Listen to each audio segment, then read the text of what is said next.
Square root കാണാനുള്ള എളുപ്പ വഴിയാണ്. സ്ക്വയർ റൂട്ട് നോക്കാം. ദേ ഒരു നമ്പർ തന്നേക്കുന്നു 4096. ഇതിൻ്റെ സ്ക്വയർ റൂട്ട് കാണുക. അപ്പോൾ ആദ്യം നമുക്ക് 1 മുതൽ 9 വരെയുള്ള നമ്പേഴ്സിൻ്റെ സ്ക്വയർ റൂട്ട് അറിഞ്ഞിരിക്കണം. 1 മുതൽ 9 വരെയുള്ള സംഖ്യയുടെ സ്ക്വയർ റൂട്ട് അറിഞ്ഞിരിക്കണം. ഇനി തന്നിരിക്കുന്ന നമ്പേഴ്സിൻ്റെ ലാസ്റ്റ് ഡിജിറ്റ് നോക്കുക. ലാസ്റ്റ് ഡിജിറ്റ് 6 ആണ് തന്നിരിക്കുന്നത്. അതേപോലെ ഈ 6ൽ അവസാനിക്കുന്ന യൂണിറ്റ് ഡിജിറ്റ് 6ൽ അവസാനിക്കുന്ന സംഖ്യ ഏതാണെന്ന് നോക്കണം. നോക്കിയേ, ഇവിടെ 2 സംഖ്യകൾ 6ൽ അവസാനിക്കുന്നുണ്ട് അല്ലേ. അതിൻ്റെ സ്ക്വയർ റൂട്ട് നോക്കിയേ, 4ഉം 6ഉമാണ്. അപ്പോൾ ഈ തന്നിരിക്കുന്ന നമ്പേഴ്സിൻ്റെ ലാസ്റ്റ് ഡിജിറ്റ് ഒന്നെങ്കിൽ 4 ആയിരിക്കും, അല്ലെങ്കിൽ 6 ആയിരിക്കും. ഒന്നെങ്കിൽ 4 ആയിരിക്കും, അല്ലെങ്കിൽ 6 ആയിരിക്കും. സെക്കൻഡ് അത് നമ്മൾ കൺസിഡർ ചെയ്യുന്നില്ല. അത് കഴിഞ്ഞുള്ള അടുത്ത 2 ഡിജിറ്റിനെ ഒന്നായിട്ട് എടുക്കുക, 40. അത് കഴിഞ്ഞുള്ള 2 ഡിജിറ്റായാലും 3 ഡിജിറ്റായാലും നമ്മൾ ഒന്നായിട്ട് കൺസിഡർ ചെയ്യുക.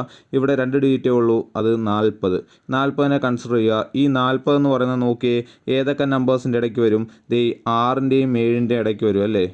ഇവിടാണ് 40. അപ്പോൾ അതിനകത്തിൽ ഏറ്റവും ചെറിയ നമ്പർ എടുക്കുന്നു. ദേ നോക്കിയേ, 6 എന്നുള്ള നമ്പർ എടുക്കുന്നു.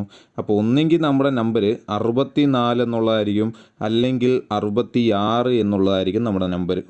ഓക്കെ, 4096ൻ്റെ സ്ക്വയർ റൂട്ട് ഒന്നെങ്കിൽ 64 ആയിരിക്കും, അല്ലെങ്കിൽ 66 ആയിരിക്കും. ഇനി ഇതിൽ ഏതാണ് എന്നറിയാൻ വേണ്ടി എന്ത് ചെയ്യണം? നമ്മളെടുത്ത നമ്പർ ഉണ്ടല്ലോ 6 എന്നുള്ളത് അല്ലേ.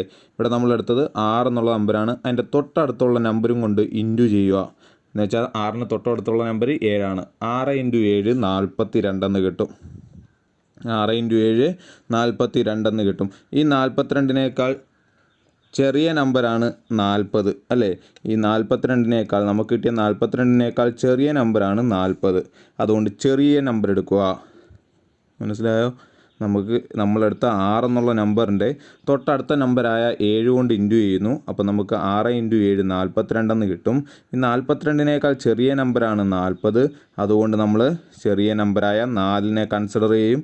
ആൻസർ 64. അപ്പോൾ ഇതിൻ്റെ സ്ക്വയർ റൂട്ട് 64 എന്നുള്ളതാണ്.